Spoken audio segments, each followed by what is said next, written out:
Welcome to Conclave Maledictum, a Grimdark Gamers podcast on the Warhammer 40,000 tabletop RPG Imperium Maledictum by Cubicle 7. I'm your host Gregor, and today I'm joined by my fellow co-host Jester, and in this episode we're going to take a look at exactly what Imperium Maledictum is, what our first impressions are, and what it means for 40k RPG, Warhammer 40,000 roleplaying in general. Let's delve in. So, before we get too deep into the woods with today's episode, we're going to introduce ourselves. Some of you might not recognize us from our Kill Team content on our YouTube channel, and those of you that do might not actually know what we have to say about Warhammer 40,000 roleplaying. Why are we excited about this new game that has just come up? We've actually got quite a bit of history with 40k roleplaying, don't we? We do, yes. We've been playing it for quite a while, but actually, Jester, you've been playing Warhammer RPGs longer than I have, haven't you? I've been playing RPGs for quite a bit longer, actually, yes. So my earliest experience of role-playing was playing the 4th edition of Stormbringer with my brother. So for those of you who don't know what Stormbringer is, it's basically a role-playing game based in the Elric of Malden universe by Michael Moorcock. And then my brother got really into Warhammer Fantasy Battle and Warhammer Fantasy Roleplay, and we ended up playing through the old Enemy Within campaign. And we made it as far as Something Rotten in Kislev. So you see, that I didn't actually know about you. I mean, we've been together for a long time, and I was convinced it was actually the original Warhammer Fantasy Roleplay, which was your first RPG. No, not quite. I was playing RPGs even before that. So what was the game called? Stormbringer. And what was the universe? Basically, it's set in Michael Moorcock's Elric of Melniboné universe. So basically, if you look at where the anti-heroes with the pale skin and the white hair and the big black sword that sucks people's souls, he was the one who basically came up with that. Yeah, okay, I see. So from there, then you moved on to fantasy roleplay. Yeah. Nice. Okay, and in that game, I guess you were just a player at the time, then, because you're absolutely. Young. I mean, I was pretty young. So Stormbringer, I probably, I can't even remember how old I was. I was pretty young. But by the time we got to playing The Enemy Within, so he'd had those books for quite a long time, and we didn't have enough people to play it with, which was why we started out with a different system first. But he managed to get some people who were able to play, and I think I would have been about 11 or 12. When we actually sat down and played the proper Enemy Within campaign. And in that, I just remember playing somebody who was basically a bit of a beefcake and a bit stupid, but very, very good with a large axe. Nice. So actually, Warhammer Fantasy Roleplayers itself, it's a really old game, and back in the day, it's what Games Workshop used to help flesh out the Old World universe.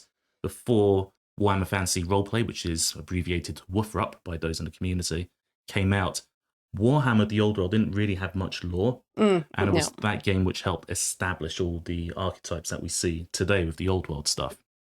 So I've always kind of loosely been aware of WFRUP and the Warhammer role-playing scene in general, and it's fair to say actually that we're actually quite unusual role players because we didn't start off with Dungeons and Dragons.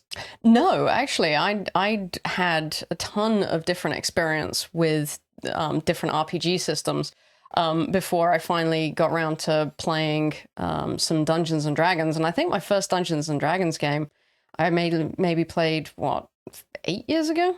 Something like that. That sounds right. Yeah. I mean, that was when I was already over here, right? Yes, yeah, it was the main game you got into. And for me, it was the Curse of Strahd game that we got into. So actually, speaking about my RPG history, I've been aware of RPGs in general, and I've always really, really liked the sound of them. But we had quite a few false starts with trying to get me into it. Yeah. I actually thought that RPGs were, I'll be honest, a little bit too nerdy for me at first. I really tried to get into them. I really wanted to. But I didn't find myself enjoying the experience like I thought I would. I'd read the books, the game sounded amazing, Actually sitting around the tabletop, it never quite gelled with me. Yeah. And what happened, and because I actually love tabletop RPGs now, is the change I needed was I had a friend of mine from the UK come visit me over in the US, Tony. Yep. And hello, Tony, if you're watching this. Hello. And Tony was playing in a game of Only War Yes. at the time. And Only War, for those of you who aren't aware, it's one of the older Warhammer 40,000 RPGs using the D100 system, where you play an Imperial Guardsman. And it sounds like a really good game, but he was telling me about how bad the actual game he was experiencing was. Yeah. And he found it really disappointing because he said quite literally the games master he had would put the characters in a room with multiple doors and only one door was open, all the rest were locked. That sounds like a metaphor for railroading characters, but no, it was literally a room with multiple doors where you could only go one way, and said that was the experience for the entire campaign. And I actually felt kind of bad about that. And it'd been a few years at that point since I tried any kind of role playing. Yeah. So I thought, okay, why don't I actually try and get back into it? But this time I'll be a games master, because now that I've seen that bar set really low, I've got to be able to provide a better experience, right? So, and that's when I actually got you to join the game as well. There was 5 of us, including me, in the game, wasn't there? The very first Dark Heresy game we did. Yeah. And that's when it clicked. And it turned out I actually much prefer being a games master and running the games than being a player. It seems a little weird because whenever I was reading the books, I always thought I wanted to be a player. That's why I always actually tried it that way first. But actually running the game, setting the scene, playing all the different NPCs that the players will meet, setting the music to set the mood, getting different sound effects, creating the combats and the levels, as it were, and then improvising to what you guys were doing and having to think on my feet. That's what I actually ended up really, really enjoying. And that's what really got me into, yes, I really like tabletop role-playing games. Yeah, I mean, and I think as well, the fact that you were reading those books from the point of view of, oh, I would like to be the player in this, actually kind of helps with the GMing experience, just because you're thinking, what would I as a player enjoy at this point, as opposed to purely from okay, how do the mechanics work? Obviously, knowing the mechanics, especially as the GM, is hugely important, but also knowing the kind of, not the story, because I think, it's important that you're letting your players create their own story, but certainly the experience that you want them to have, the fun that you want them to have, is important. Yeah, and knowing a lot about the 40k universe at the time, that was useful, because whilst there was a definite story in mind, because players can do whatever they want, within reason of these games, I was able to get the characters around them, the NPCs, to react appropriately for the universe and help sell the immersion. Yeah, yeah. Now, what I have found is, in the years since, because that was quite a few years ago now. It was. I have actually ended up enjoying being a player as well. Now, I much prefer games mastering still, because you just end up doing a lot more. But I've learned to enjoy the player process. And as not a full-time games master, but someone who usually is, being a player is really, really useful because it actually helps you be a better games master. I've had loads of ideas as a GM that I thought would be really cool on the tabletop, and then I've seen something similar as a player and go, from the player perspective, that's not as fun as I thought it would be. It's not quite as cool as I thought it would be. No, I mean, and so I would say, like, since you kind of decided that you actually really enjoyed RPGs, it's really opened up a huge realm of possibilities for us in terms of the different games. And, we've played, Warhammer Fantasy Roleplay 4th Ed, we've done Dark Heresy, we've done Rogue Trader, Legend of the Five Rings, Fallout, Alien, a whole host of different RPG systems. Honorable mentions to the Fallout 2D20 RPG. That's probably my favorite system to run, closely followed by the Alien RPG. If you've not played the Alien RPG, highly recommended. They've captured the feeling of the movies fantastically, and absolutely something I want to get back to. Yes, but absolutely. That's not what we're talking about today. No. Today we're talking about Imperium Maledictum.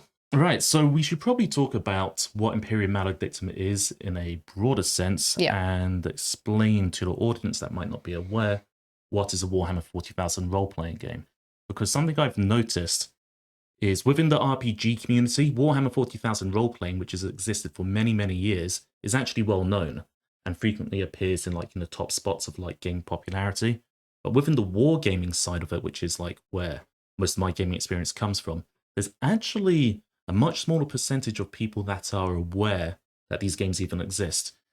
And you often hear people asking if there's anything like it. That role-playing is becoming very, very popular as a hobby, especially through shows like Critical Role and celebrities coming out and saying, hey, we play Dungeons & Dragons. And people have been asking, is there anything similar for Warhammer 40,000? Yeah, absolutely. So, what is Warhammer 40,000 role-playing? How would you describe it?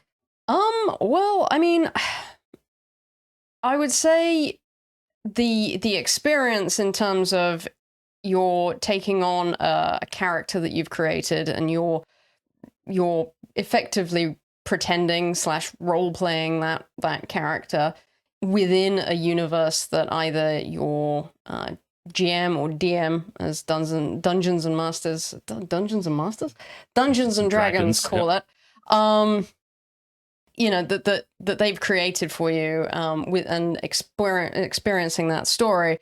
But that's really kind of where the similarity between Dungeons and Dragons and 40k RPG ends. This is it. Those of you who already played the Warhammer 40,000 RPGs will cringe when we say this, but for those who have never heard of it, describing it as Dungeons and Dragons for Warhammer 40,000 is the most succinct way of putting it.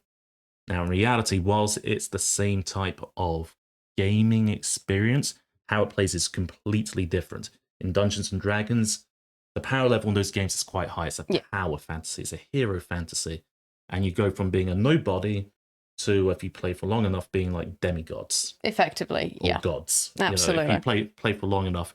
And the emphasis or the focus on the experience is very much on making the players feel powerful. Mm-hmm.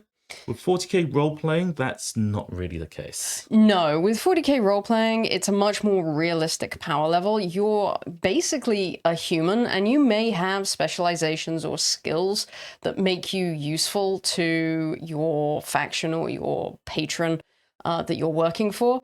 But against the horrors of the 40k universe, you're really squishy. And the chances are you're either going to end up getting killed or hideously corrupted and then killed. Yep, and that is a bit of a simplification now because It you is. have games like Wrath and Glory, True. which lean much more heavily towards the power heroic side of things, but we'll get into that in a moment.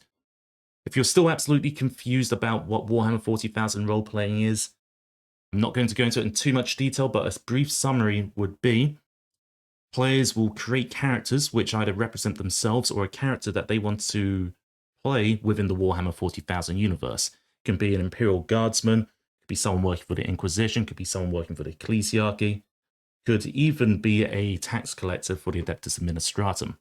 And they are inserted into a world, a story created by another player called the Games Master. The Games Master will have a plot in hand. They have created the world, the characters that the players can meet. And simply put, the Games Master will begin the game session by opening up the story, describing where the characters are, what they see, what they hear, what they smell, and describing what's going on around them. The Games Master will then ask the player, what do you do? Absolutely. And the player just simply narrates what their character is going to do in that given situation. If whatever the character is attempting has a 100% chance of succeeding, the Games Master simply narrates back to the player saying what happens when the character does whatever action the player wanted. Yeah. If at any point the player tries to attempt something which could have a chance at failing, such as sneaking past a security guard, opening a locked door with like a lockpick, or going into combat and trying to win a fight, that's when the dice come out and you have a rules system, and that's where the actual game mechanics kick in. Yeah. There's no winning, so to speak, with a role-playing game. No. It's all about the story that you tell. It's about the story, it's about the experience, it's about the interactions that you're having with your, your fellow players, because usually RPGs are a group activity. It's not something usually that you do with one GM and one player.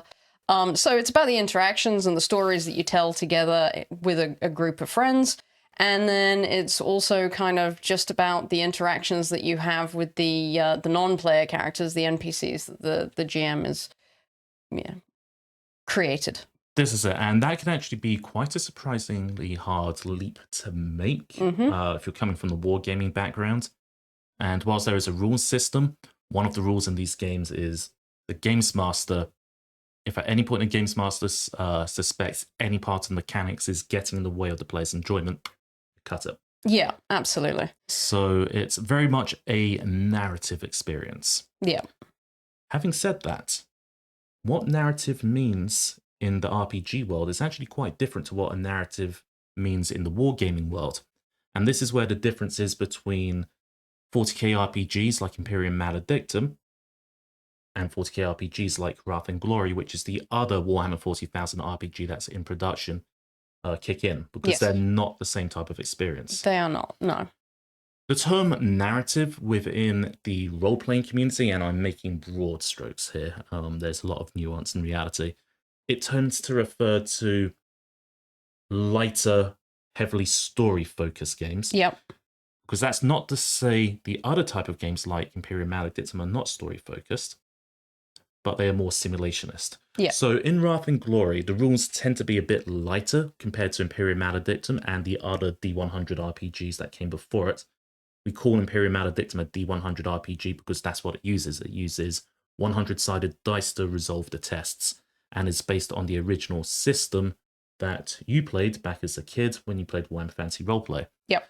As opposed to Wrath and Glory, which uses pools of D6 like 40k, the war game.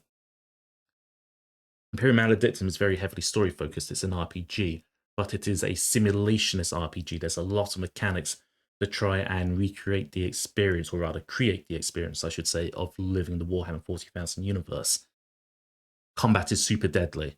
If you get injured, you can get like minor bone breaks, or you could get major bone breaks. And even if you heal the critical wounds, you might have a lasting injury, especially if you don't heal it properly. You've got to worry about things like where you're staying for the night, budgeting properly, looking after your ammo, stuff like that. Yeah. Compared to Wrath and Glory, which is a much rules lighter and more what we call in the RPG community narrative experience, where the emphasis is more on high action storytelling. In Wrath and Glory, you are literally Space Marines. There are other character types, but Space Marines are one that people like to play, and you can be a Space Marine literally leaping off your motorbike onto an orc truck, throwing orcs off the back of it while shooting the driver with your bolt pistol. Sounds fun. Yeah, absolutely. That's a legitimate experience, but it's not the experience that everyone wanted, right? No, absolutely. And I mean, I would even say it's not something where there's necessarily two camps, you know.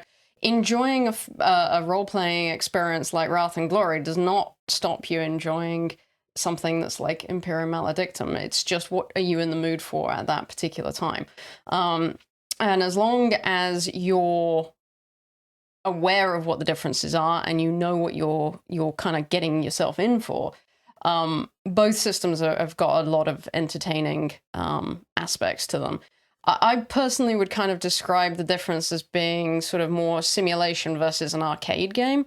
So like, you know, an arcade game is much more about the battles and the story and just kind of that lighter experience. Mm-hmm. Whereas with Imperium Maledictum and things like Dark Heresy, it was always more about the investigation and choosing your battles carefully. You can't just charge into combat and hope that you're going to come out of it at the end, because the chances are you're not.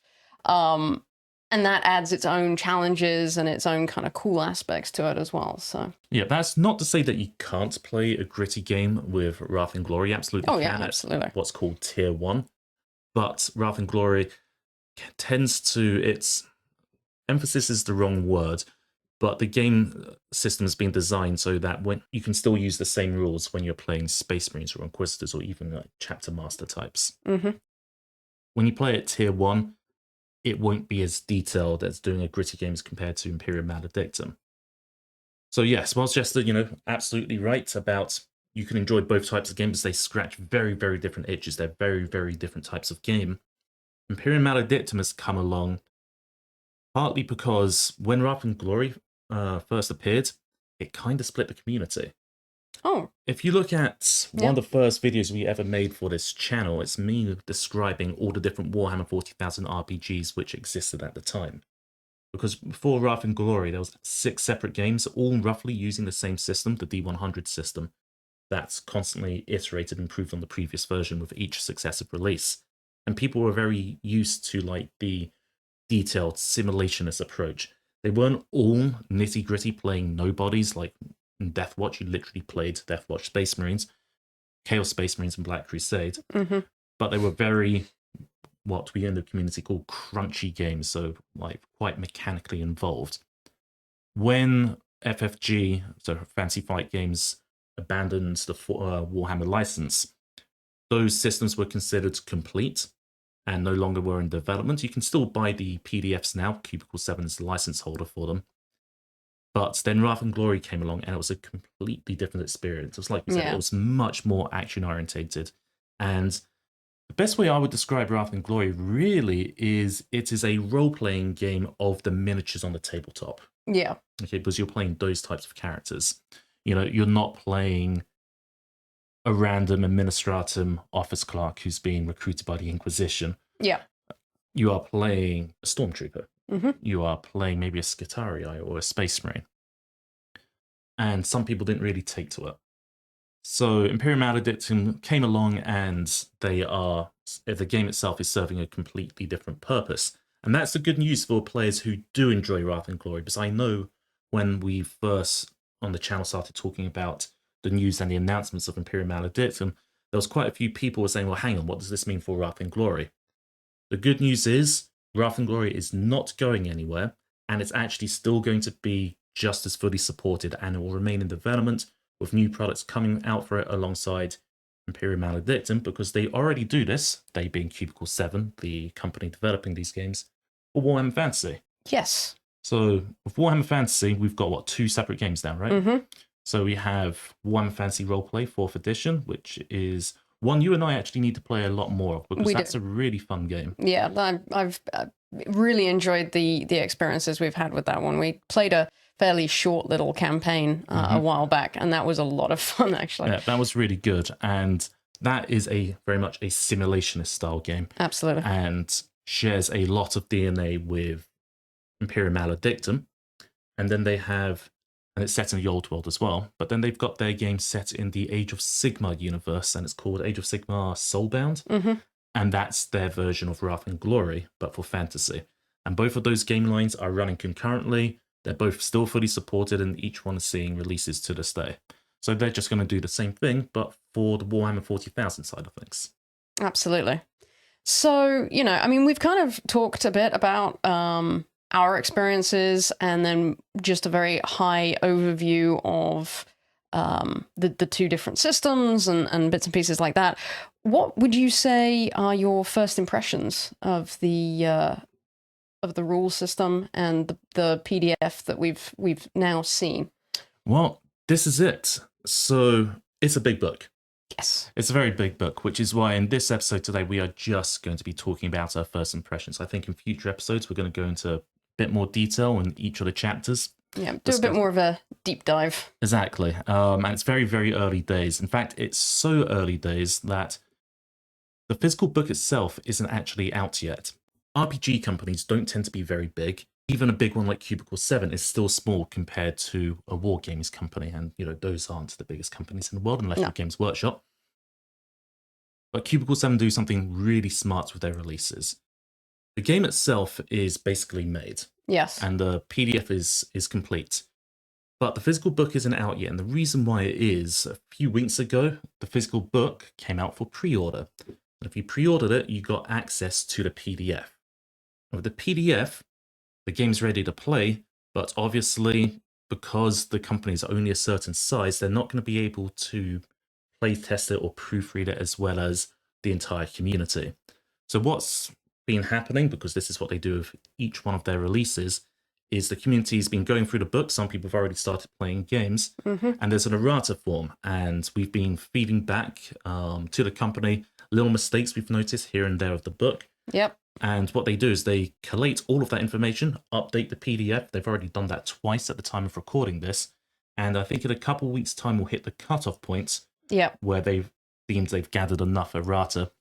And then that updated PDF is what they push out to the printers. So hopefully what that means is when we finally get the printed rulebook in our hands, it should be the best product possible. Yep. And the vast majority of things like the little typos and stuff should all be resolved and cleared. Yeah, because it is a big book. For those of you who already play these games, the page count lies almost exactly in between the page count for Wrath and Glory and Warhammer Fantasy 4th Edition Roleplay. I'll summarize my initial thought first, and then we'll go into it in a little bit more detail.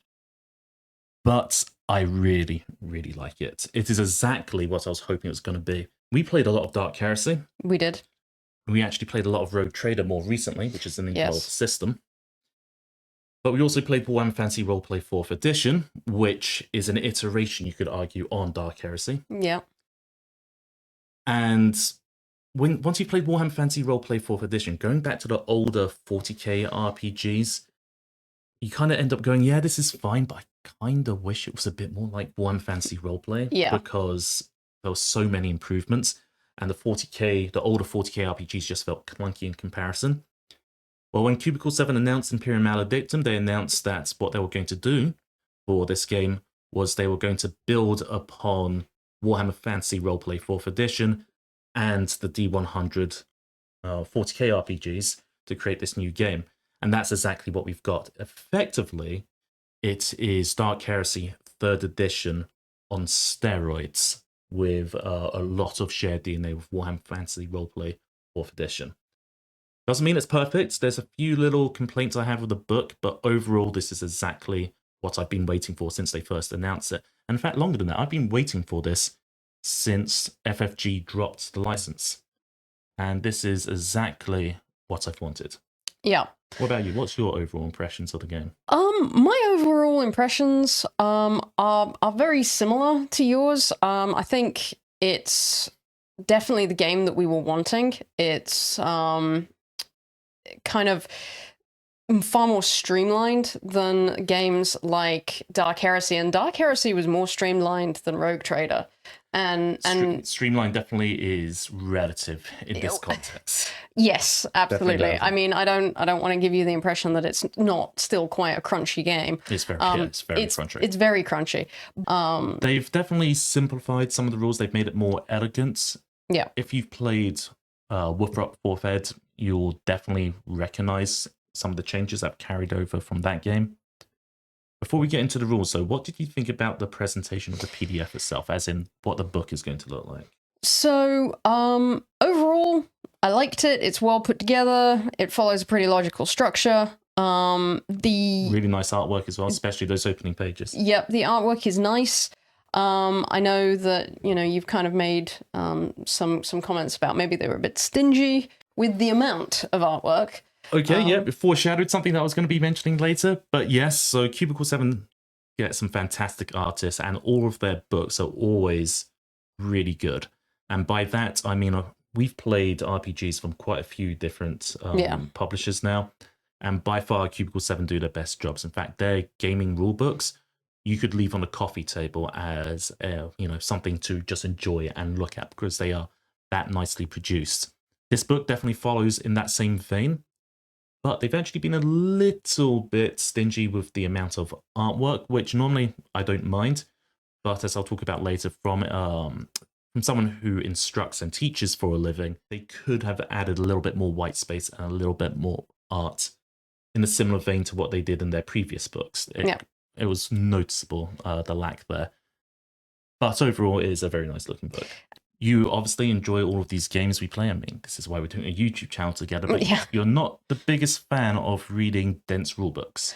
I am not. This is true. So what do you think about the presentation of information?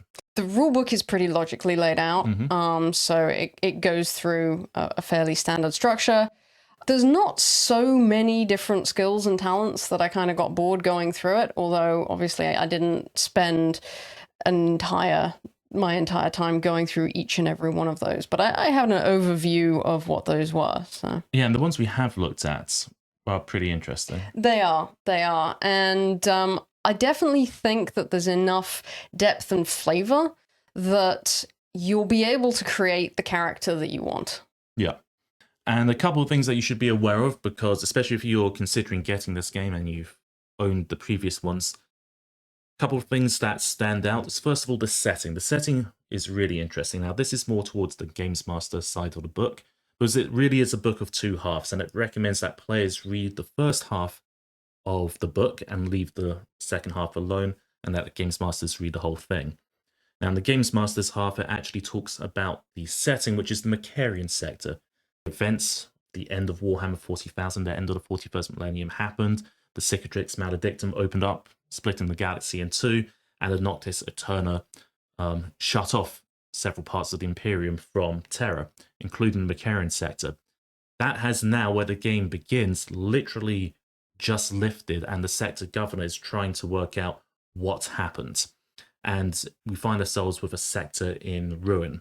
There's a bit of hope, though, because the sector governor has just learned that one of the Primarchs, old Rebute Gilliman, has just come back. And in the default setting of the game, players are going to be working for one of 9 different factions. So you're not always... well, good guy is not a good term to use in 40k. No.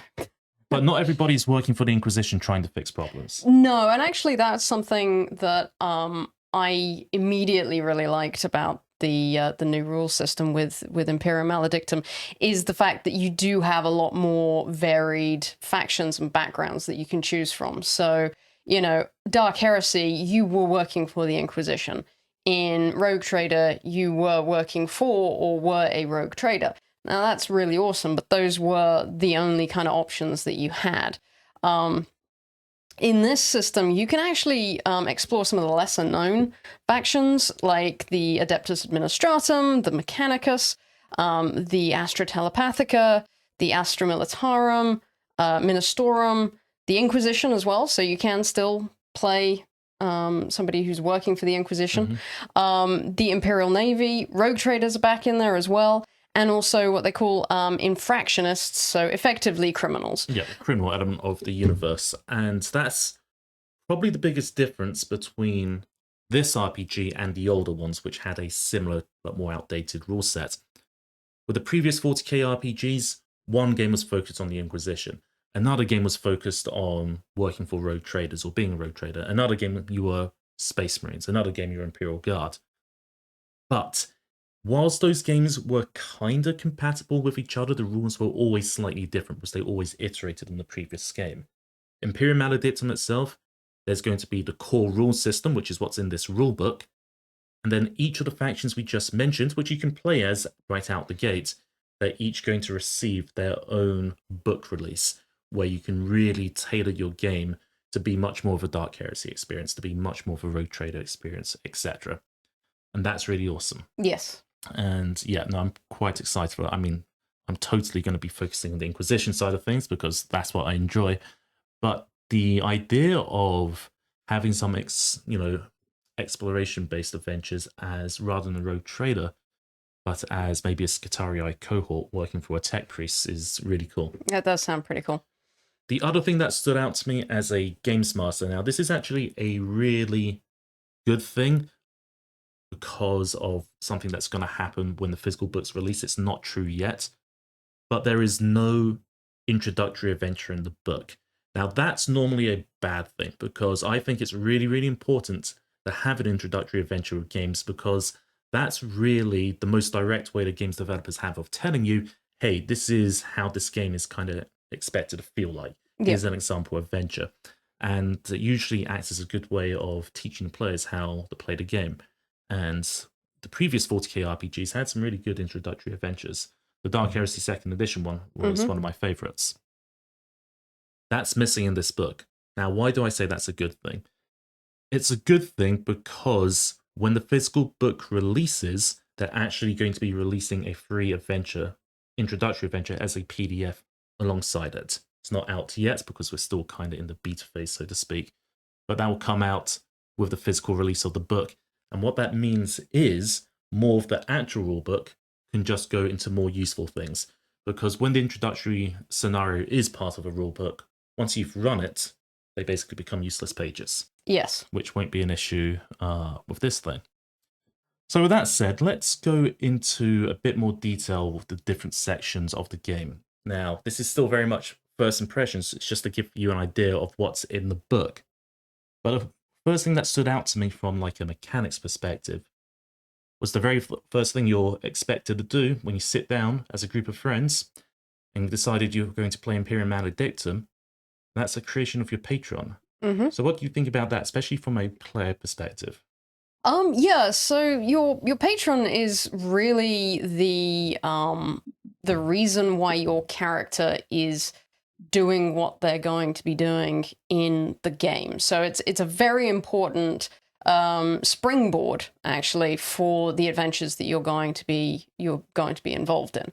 So, you know, you're not going to want a patron who is working against another group and you're going to be doing adventures that you're not going to enjoy. So the whole thing with it is it's very much a collaborative process. Unless, of course, the GM has a very specific adventure in mind, in which case they may create the patron themselves and sort of say, right, these are the things that you're going to be experiencing. Yeah, so much more broad strokes. The patron's basically your quest giver. It's who your party is working for. So they provide you with the missions that you're going on, but also with support. Yep. And they're the ones who quite literally pay you once you finish your assigned tasks. Patrons have existed in the previous 40k RPGs. In Dark Heresy 2nd Edition, the group came together and discussed what type of Inquisitor they want to work for. That's the same here, and the reason why that's important is it helps set the tone of the adventure, even just within the Inquisition. An adventure based on an Inquisitor who works for the Ordo Xenos is going to be completely different from a Malleus adventure. Likewise, in Imperium Maledictum and Inquisition, adventures can be completely different to, say, an Infractionist one. Where this is different with Imperium Maledictum is the creation process is much more formalized, and the players themselves can actually have a hand in saying what mechanical benefits within the game the patron can provide them. So literally, rather than the type of supports the patron provides the players being this nebulous thing for the GM to decide at different points, it is set different benefits representing the specific, I don't know, areas of power that your patron has access to. Yep, and their influence within that sphere. And the players then need to decide how complicated they want to make it, right? Because for every benefit and there's a maximum of 4, isn't there? There's 1 plus 3 or 1 plus 4. It's between 4 and 5 benefits that your patron can have. But for every benefit that the patron can provide that the players have chosen as a group, the Games Master secretly assigns a liability, which is a negative aspect to the patron that can impede the characters during play. The whole Patron system in this actually looks really quite interesting, so we're actually going to dedicate an entire episode to it. We will. But for now, once you have, as a group, discussed the kind of game you want, or the Games Master might have already predetermined a patron that is still in line with what the players are interested in, you move on to character creation. Character creation is usually a fairly fun process in most RPGs. Some RPG systems do it better than others. But it's always kind of fun creating the character you are going to play within Warhammer 40,000. And I actually enjoyed the character creation in this. What are your impressions of it? Yeah, so as you already kind of mentioned, character creation in general is usually a lot of fun. It's one of my favorite parts of actually doing the role playing. I'm quite happy to sit down and just roll up a new character just for fun. That is always an entertaining thing to be doing. I'm the same. But what I liked about it in Imperium Maledictum is that you can either create a character from your own head, as in you're coming up with something that you've got a specific idea as to what you want to play. And there's lots of options that will allow you to kind of tailor make that character. Or if you're not too sure, or you just want to create something for a bit of fun, you can do a lot of random table rolling, which ends up creating kind of really interesting characters. So I really actually enjoyed the character creation part of Imperium Maledictum. And this is something that we're going to be dedicating an entire episode to as well. And it's really important that if you are doing purely random character creation, so if you've got a character idea in mind, you can absolutely create it in this. But why it's so important to be able to generate an interesting character that suggests their own backstory through the creation process is characters are very fragile in this game. They are. Now, admittedly, we have not played this game yet, but we've played enough 40k RPGs with very varied rule systems that when we're reading through these rules, we go, oh, okay, yeah, characters are going to be pretty fragile, and we'll talk more about that in a second. Now, a note on character creation, because we were speculating what way they were going to go and what direction they were going to choose with their character creation, weren't we, before the game came out? Mm-hmm. We have our answer now. Character creation, this is pretty freeform. If you've played Dark Heresy 2nd Edition, it's not identical to that, but it is very similar.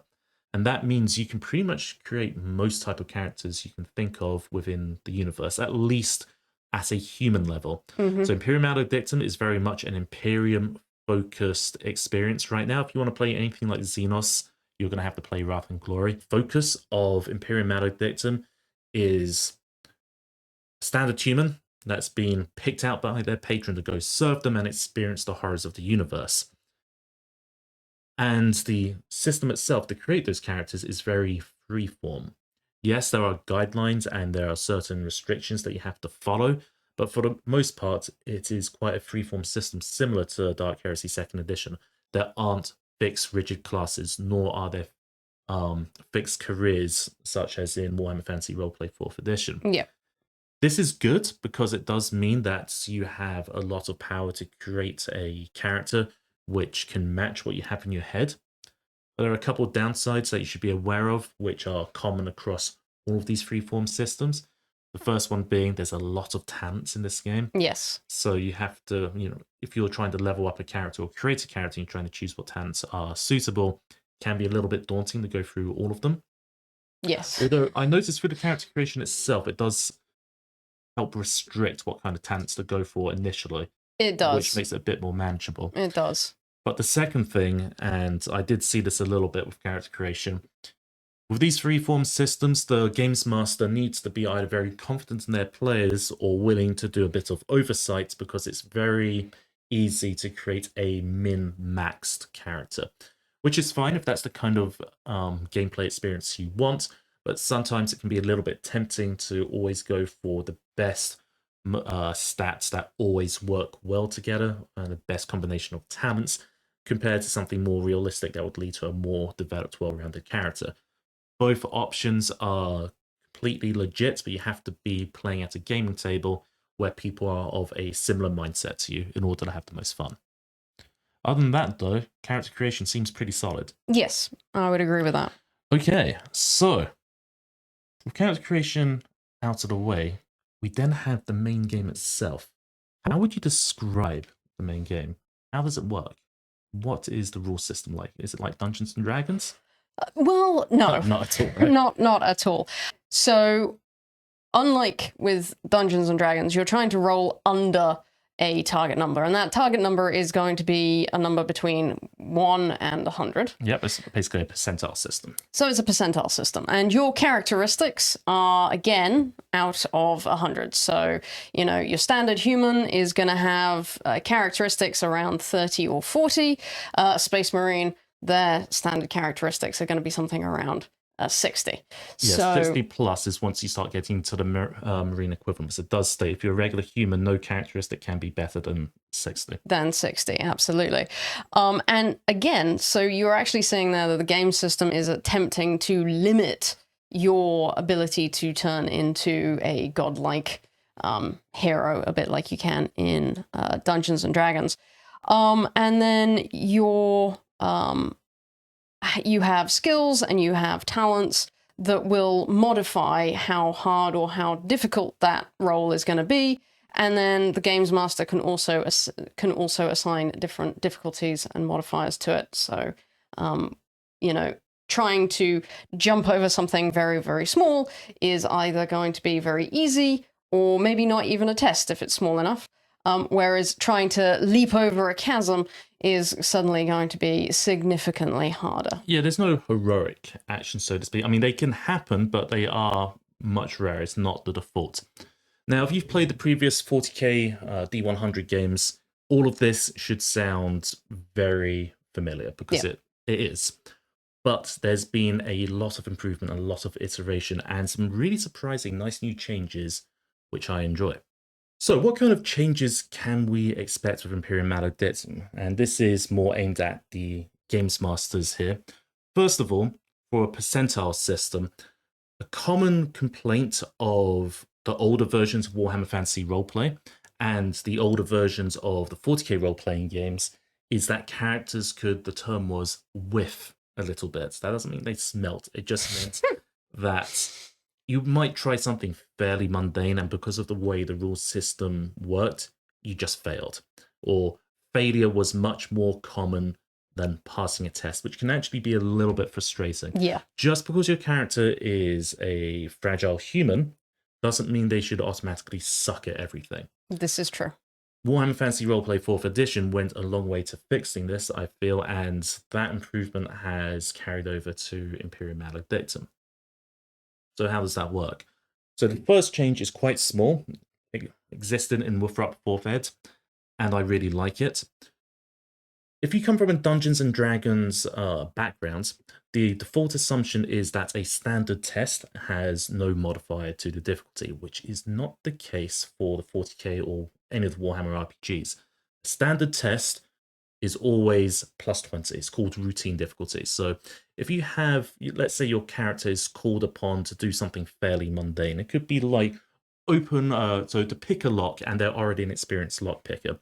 To do that, you take your characteristic, add your skill level, and that might give you, on average, a 40% chance to succeed.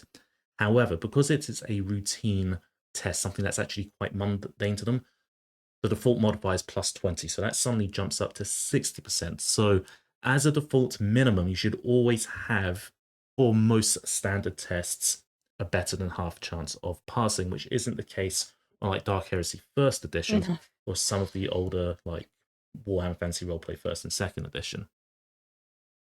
Also, the modifiers are different. How are they different? When your GM is assigning positive modifiers to the rolls, the positive modifiers are a lot more generous than the negative modifiers are penalizing. So if a test is going to be made and you want to make it easier as a games master, it will either be set at plus 20, plus 40, or plus 60 to the character's roll, which makes it easier. And difficulty-wise, it goes minus 10, minus 20, minus 30. The scale is a lot smaller. That's a very, very small change, but it actually makes a huge difference, as I've already seen in 4th Ed Fantasy Roleplay. But here's the thing that caught us both by surprise. They've managed to put in an advantage and disadvantage system. They have.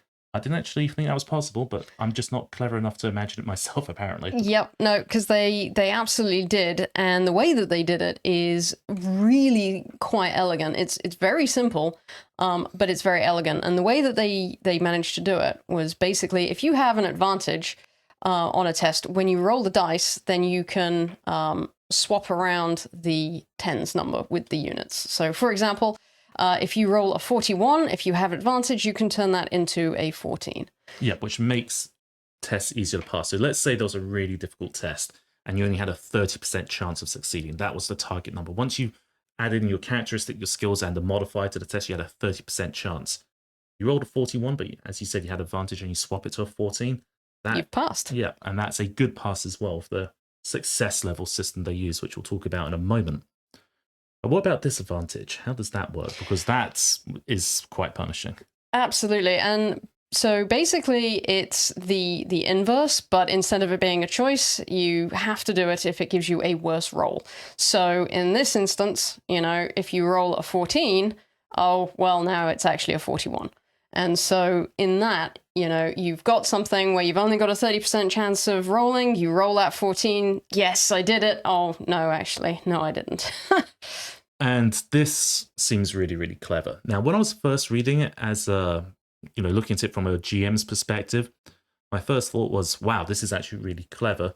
My second thought was, could this make it a little bit too complicated? As a GM, when do I roll, when do I determine a difficulty modifier on a test versus just giving a player advantage or disadvantage?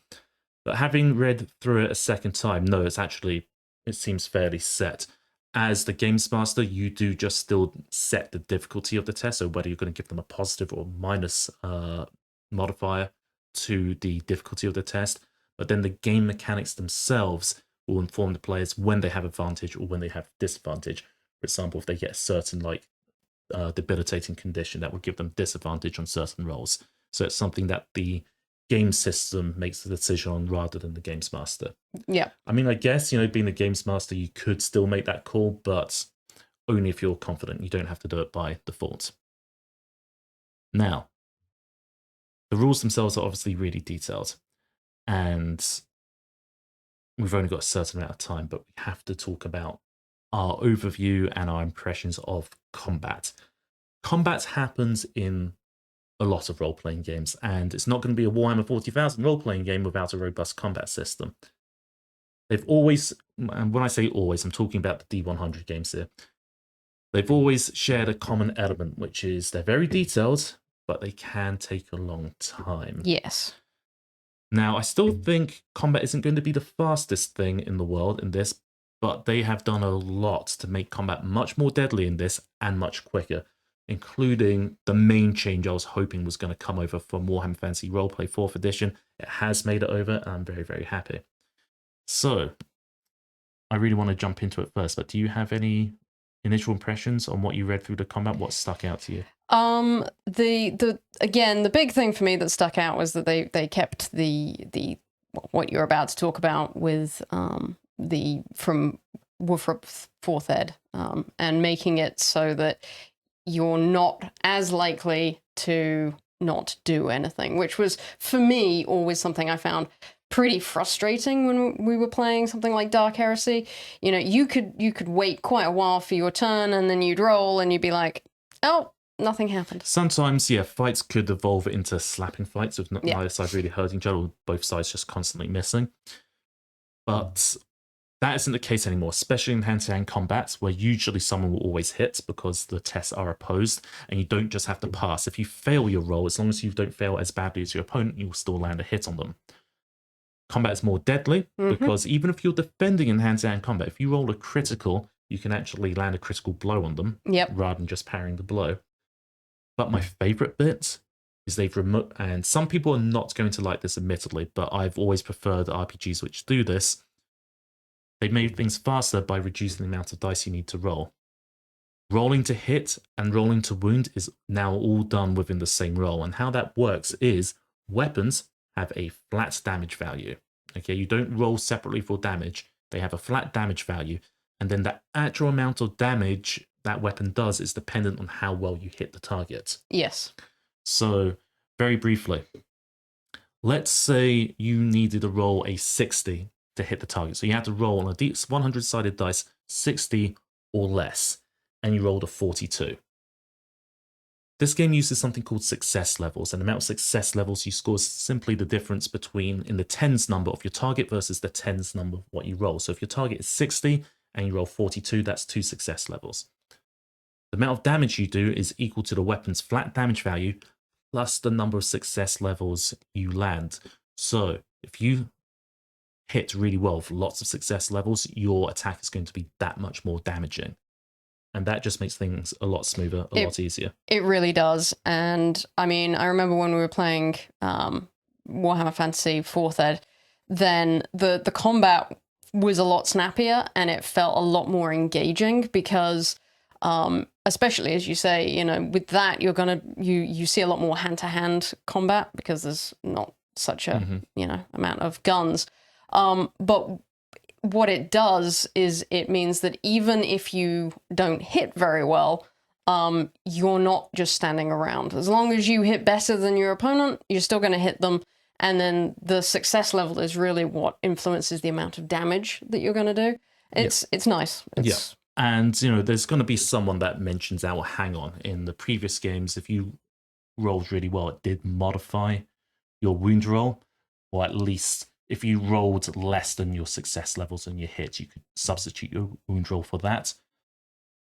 But still, in this system, you actually completely obliterate the need for a wound roll, so it's much snappier. Yes. Which I really like. Now, in order to make weapons feel different, there are more weapon traits, both positive and negative. So there's still plenty of flavor. That none of that's been lost. And honestly, it's about time that the 40k RPGs did that, because it works really well in Warhammer Fantasy Roleplay, which obviously, as we've said many times, shares the same DNA. But lots of other role-playing game systems do that now. It's part of modern game design, and personally, I'm a big fan of it. But that's not the only thing that I've noticed with combat that's changed.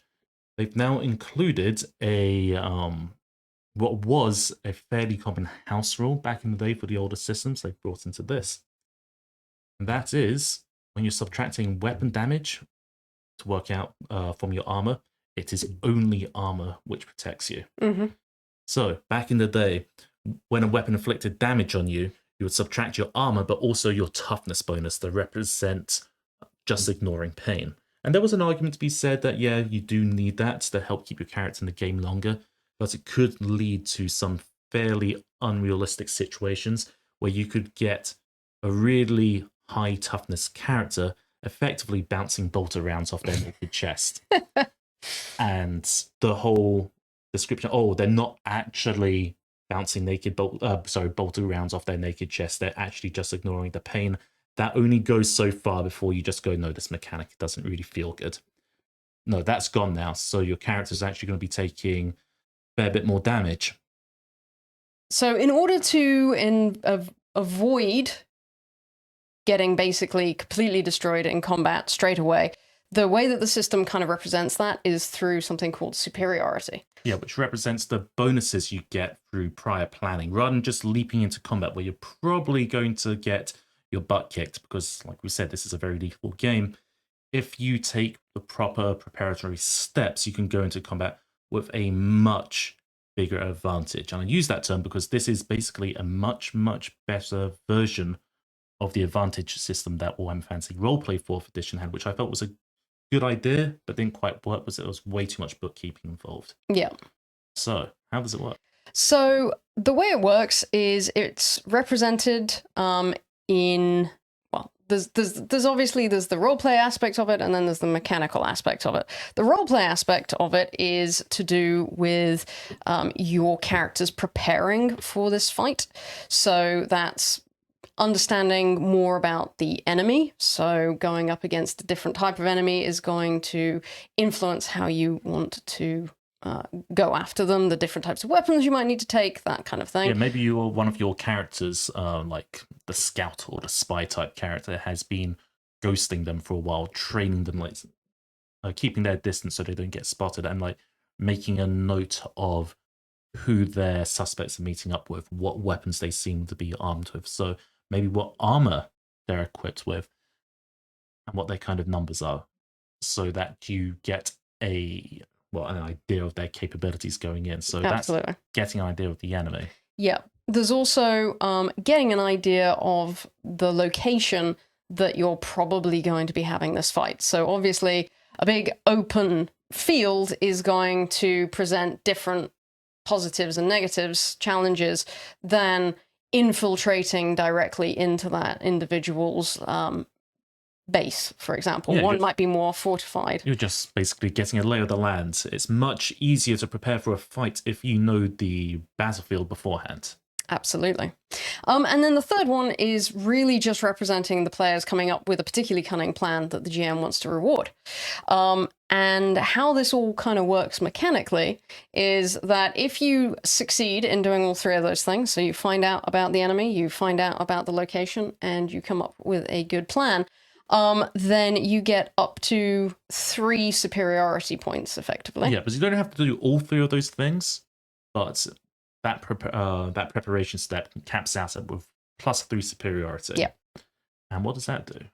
What that allows you to do is when you make a test, so one test per turn, you can use those superiority points to increase your success levels. So that can mean that you could take something where you didn't have any success levels and suddenly you have 3 success levels, or say you already did really well and you already had 3 success levels, you can bang those on for 6 success levels. And bearing in mind what we already spoke about with the changed damage, where damage is directly linked to the number of success levels you have, that can really cause some devastating injuries. Yeah, so this is the main way that new starting characters can mitigate their ineffectiveness in combat when they're still lacking experience by doing prior planning.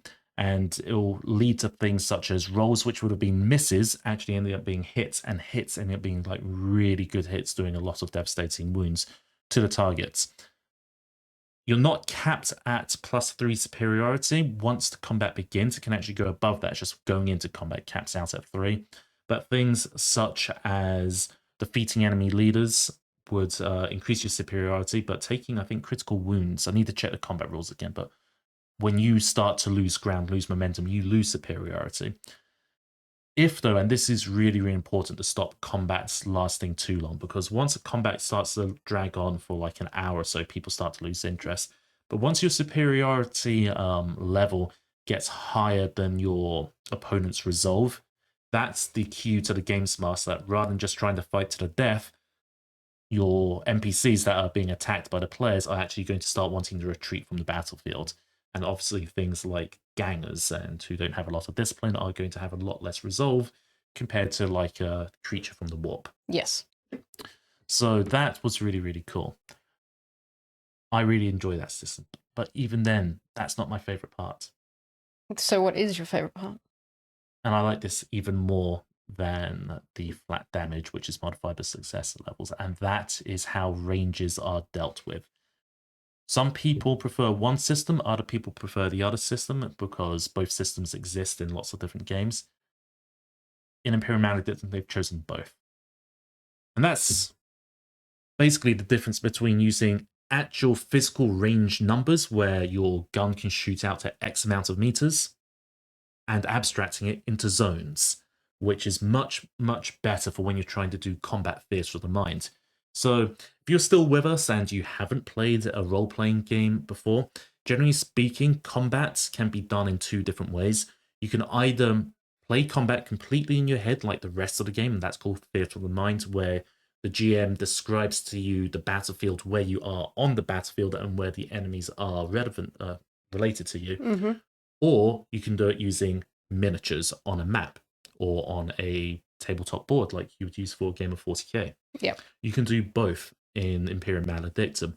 And generally speaking, if you're going to be doing combat in a Theatre of the Mind, the battlefield is just split up into zones. So rather than trying to remember specific numbers like, oh, Ganger A is 30 meters away, Ganger B is 42 meters away, Ganger C is 76 meters away, which is really, really hard to track in your mind, you're only concerned is the gang within short, medium, or long range of you. Yep. There's other ones as well. There's extreme and then there's immediate, but that makes combat a lot quicker to manage. It can be slightly confusing for people when they're not used to zones, and you often hear people complaining about zone combat, especially when they've come from Dungeons and Dragons, which just uses like 5-foot squares, because it can feel a little bit abstract, but it does actually really work. I mean, they use it to great effect in Fallout. And some people would say, that it doesn't even work for miniatures. Mm-hmm. I would argue that it does, because the Alien RPG, which uses maps a lot, is zone-based combat. Yeah.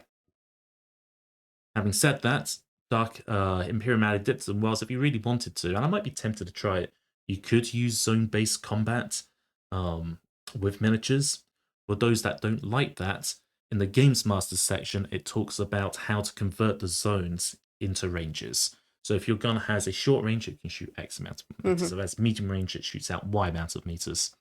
And that's going to make combat really fast and really flexible, as well as being able to be tailored to exactly how you want to do it. It is a huge topic in of itself, which is why we're going to be covering it later on. But for now, the overwhelming impression is combat is going to be easier to run and it's going to be quicker to run through having to do less dice rolls, the combat system being more deadly, certain things like range being easier to track, and then things like the superiority system, which is going to help player characters which are still new in their careers do better and punch above their weights than they would have been able to in previous systems. So yes, that's what I really like, because as a games master, for me, it's much easier to run exciting combats using zones if I'm doing it theatre of the mind. If I'm doing miniatures, and in the past I do enjoy using miniatures, then yeah, range is absolutely fine. All right. Now, those are not the only mechanics in this game. I mean, at all. we've already been going on for nearly an hour and a quarter now, so we should be wrapping up at some point soon. But this game has a lot of deep subsystems. If you want to play a Psyker, the Psyker rules seem really quite in-depth, and psychic powers going wrong and having statues bleed blood from their eyes, all part of this game still. Looking forward to digging into that in some more detail. The Endeavors system from Warhammer Fantasy Roleplay 4th Edition makes it over as well. I was a big fan of this in Woofer-Up, though we never really got to the point where we'd use it too much. But basically, it is a system that you can use to describe your characters, what they get up to, and the events that happen to them in between quests. And your characters can set themselves personal goals, they can invest, they can even do crafting and what that means within the 40k universe as part of the whole Endeavor system, which definitely absolutely deserves an episode to itself. But I was really, really happy to see it, because the Endeavor system really helps tie together adventures, and it's an utter opportunity for more storytelling, which is ultimately what these games are about. Now, I like to be really, really positive about these things, and I think this is going to be an amazing game. It's looking really, really good. But there are a couple little concerns I have. They're very, very minor, admittedly, but there's a couple of things that I didn't like. But before I get into that, was there anything that stood out to you as something that you didn't like? Or indeed, is there anything that we haven't spoken about yet that you really, really liked and wanted to mention before you go into that?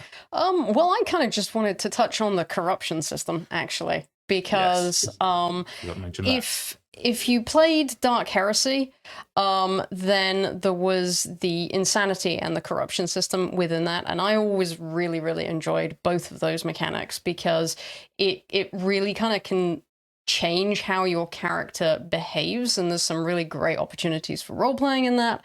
And also, the 40k universe is not a fun, pleasant place to be, and it can be entertaining to see how your character reacts to the things that they're coming across. So the way that corruption is represented, so firstly, Imperium Maledictum has done away with the insanity portion of it. It's just corruption. But instead of having insanity and corruption, what they've done in order to include the mental aspect of the horrors that you might encounter, you have malignancies, which are those mental changes. Corruption of the mind. Absolutely. Sure. Yep. And you have mutations, which are your more like physical corruption. And so as your characters are exposed to the various different horrors that they may be coming across, be it interacting with cultists or seeing rituals or just seeing unholy icons that they're not normally used to, then they'll build up corruption points.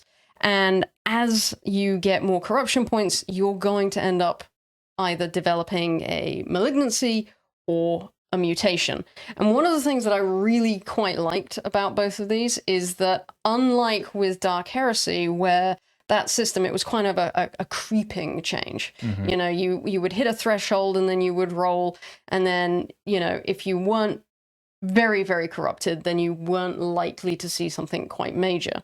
With this, it's one table for a malignancy, it's one table for a mutation, and whatever you roll is what you get. So you could end up quite early on ending up with something really bad, like a a tentacle or a witch mark. Yeah, that's the thing that stood out to me, I think. I was a little bit disappointed that they got rid of sanity because your character going insane is a huge part of the previous games. And obviously very fitting for Warhammer 40,000. But corruption seems to be much more of a threat in this. Rather, as you said, rather than being a creeping scale, it's actually possible, if you're not careful managing your exposure to corruption, to end up, if you roll badly enough, with like an extra mouth straight away. And that's not going to fly within the Imperium. No. And can probably swiftly lead to the end of your character unless you're really good at being able to hide said mutation. So yeah, that was actually going to be one of the things I said I was slightly disappointed by, but I think, not having the insanity stuff, but I think because of how they're treating mutations and malignancies from corruption in general, I might not end up missing it. Yeah. We'll have to see it in play, but I was, at least through reading it, I was surprised at just how quickly this can take effect if, you're not paying attention to it. Absolutely. Although, don't lose hope that you might have a character that you really are attached to, and you're unlucky and you grow a second mouth on your first corruption roll. You can actually burn a fate point, and we'll go into all of that sort of stuff later on. But you can burn a fate point to avoid that mutation. Yeah, there are ways to mitigate it. So once we go into a deeper dive of the rules, we can discuss all of that in a future episode. But you don't have to worry about it. This isn't the most lethal game in the world. It certainly is up there, but it's not like the Alien RPG where a character can literally last for a few hours, if that, of playtime before being killed. You do have various things and points you can spend to mitigate what happens to your character, but they will die eventually. And it's very, very fitting. I'll be interested to see, once the expansion books come out, just how high up your characters can go. Maybe if you're lucky enough, maybe you could end up as an Inquisitor. Who knows? Who knows? If you're very good at managing burning corruption. So that was pretty much the main thing that I kind of missed from the previous games. Really, my only actual complaints of the book itself as a product is really quite minor.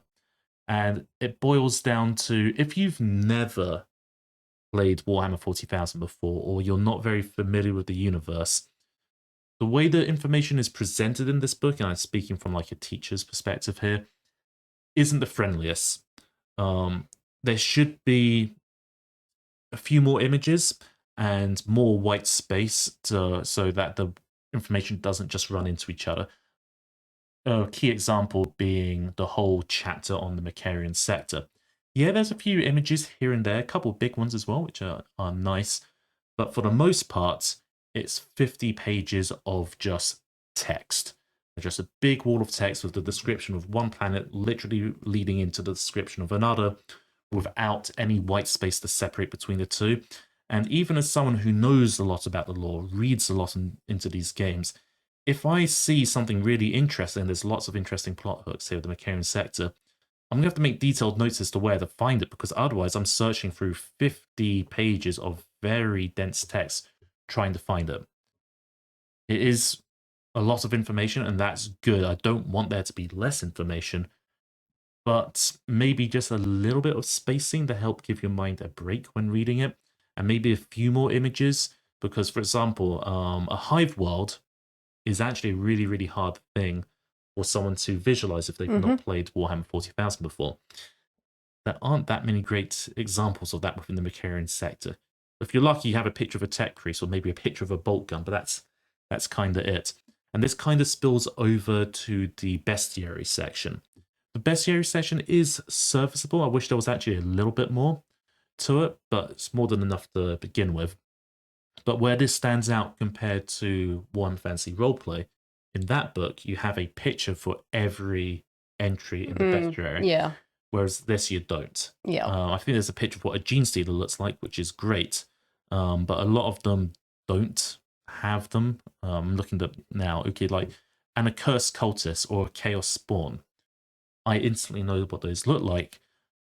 But to describe those, especially with the huge variety of mutations you can get. Having just a couple of example pictures would be nice for like a beginner to help them visualize it. Yeah, absolutely. It's kind of relying on the GM to already kind of know what these things are in order to successfully describe them. Exactly. Like the one, when you look at like the Xenos entries to the bestiary, there are two types of Elder NPCs that the book comes with. There's the standard Dark Elder Cabalite Warrior and the Eldari Ranger. Next to the Eldari Ranger is an image of Howling Banshees. Yeah. Which, isn't going to be the most useful for players new to the setting and new to the game. But that's it. Yeah. Other than that, this looks like a great book. Absolutely. I mean, and my only real complaint was regarding not that the tables were at the end, but as you said, that they didn't really make that clear. So there was one point when I was going through it and they reference, roll on this table, and that table exists. It's at the back of the book, but there's nothing that says that. And when you turn the page, there's a different table. So your immediate reaction is, oh, this must be oh no, it's not the table. Wait, what? And I ended up kind of flicking backwards and forwards quite a bit to try and figure that out until I mentioned it to Gregor, and he goes, oh, well, that's because all the tables are at the back. And I'm like, oh. Yeah, but I think they're fixing that. Yeah. Because some of the changes have already addressed that, which is good. Yeah, absolutely. But as you said, overall, I actually think that it's a good thing that the tables are at the back, because it does stop you flicking through a very large book to try and find one particular table. You know that they're all going to be at the back. It's just when you were initially reading it, if they just told you that at some point, that would be good. Okay, and that pretty much finishes our initial thoughts of the game. Now, those thoughts are likely to change as we actually play. They always do. But we've got quite a bit of experience with 40k RPGs, so my early impressions are I think we're very much going to enjoy this. I think it's going to be a lot of fun. So far, 2 thumbs up from me. Mm-hmm. And me. And yeah, so that concludes our very brief overview of the game. It really is quite deep. And our initial thoughts. We are going to look at the other systems and the other parts of this game in future episodes. But that isn't going to be the only type of content we create for this game, is it? It will not be, no. No, so right now this is kind of a podcasty type show, I guess. So we're calling it Conclave Maledictum. But we're going to be returning to the video essays, which is actually how we launched this channel, was with video essays on the 40k RPGs. I'm going to be doing some Games Master tip series where I talk about my experiences and the advice I have from running these games. And eventually, if we can actually get the equipment set up for it properly, we're going to be doing some actual play series as well. Yeah, and that should be very entertaining. And that's all we have time for on this first, very introductory episode to Imperium Maledictum. If you enjoyed the episode and you're watching it on YouTube, please give us a like and subscribe if you want to see more. We'd like to thank our Patreon supporters for helping us create new content, and give a shout out to Inquisitor Cassius in particular, who is our first Inquisitor tier member. Patreon members get access to various perks and benefits, such as access to our Discord server, being able to watch some of our videos early, and those at the Interrogator and above tier get to enjoy exclusive behind the scenes content. We hope you've enjoyed your time with us, and we'll see you next time.